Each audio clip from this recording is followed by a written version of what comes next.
প্রয়াত সাবেক প্রধানমন্ত্রী ও বিএনপি চেয়ারপারসন বেগম খালেদা জিয়ার জন্মবার্ষিকী উপলক্ষে রাজধানীর নয়াপল্টনে বিএনপির কেন্দ্রীয় কার্যালয়ে অনুষ্ঠিত হয়েছে দোয়া মাহফিল।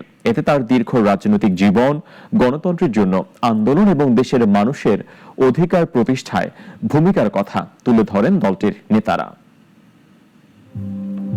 ১৯৪৫ সালের ১৫ই আগস্ট দিনাজপুরে জন্মগ্রহণ করেন বেগম খালেদা জিয়া। ১৯৮১ সালের ৩০ মে স্বামী সাবেক প্রেসিডেন্ট জিয়াউর রহমান নির্মমভাবে হত্যার পর রাজনীতির অঙ্গনে পা রাখেন গৃহবধূ খালেদা জিয়া। প্রথমে বিএনপির ভাইস চেয়ারম্যান এবং ১৯৮৪ সালে দলের চেয়ারপারসন নির্বাচিত হন তিনি। ১৯৯১ সালের নির্বাচনে বিএনপির নেতৃত্বে সরকার গঠন করে প্রথমবার প্রধানমন্ত্রী হন খালেদা জিয়া। এরপর ১৯৯৬ সালের ১৫ই ফেব্রুয়ারির নির্বাচনের পর স্বল্প সময়ের জন্য এবং ২০০১ সালের নির্বাচনের পর আবারও সরকার প্রধানের দায়িত্ব পালন করেন তিনি।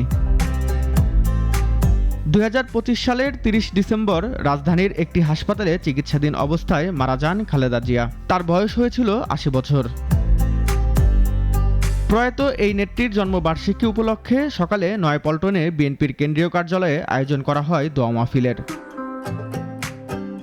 এতে অংশ নেন বিএনপির বিভিন্ন পর্যায়ের নেতাকর্মীরা। বক্তব্যে খালেদা জিয়ার দীর্ঘ রাজনৈতিক সংগ্রাম, গণতন্ত্র প্রতিষ্ঠায় তার ভূমিকা এবং দেশের উন্নয়নে তার অবদানের কথা তুলে ধরেন দলটির শীর্ষ নেতারা। খালেদা জিয়া আমাদের প্রিয় নেত্রী, আপসহীন নেত্রী, যার নেতৃত্বের জন্য আমরা গর্ব করি। তার আপসহীন রাজনীতি, জীবনে কোনো দিন জীবন বাজি রেখেছেন, কিন্তু নীতির প্রশ্নে কোনোদিন আপোষ করেন না। এই হচ্ছে দেশনেত্রী বেগম খালেদা জিয়া। এ সময় বিএনপির সাবেক মহাসচিব মির্জা ফখরুল ইসলাম আলমগীর বলেন, খালেদা জিয়া দেশের ভাগ্যের সঙ্গে জড়িয়ে গিয়েছিলেন।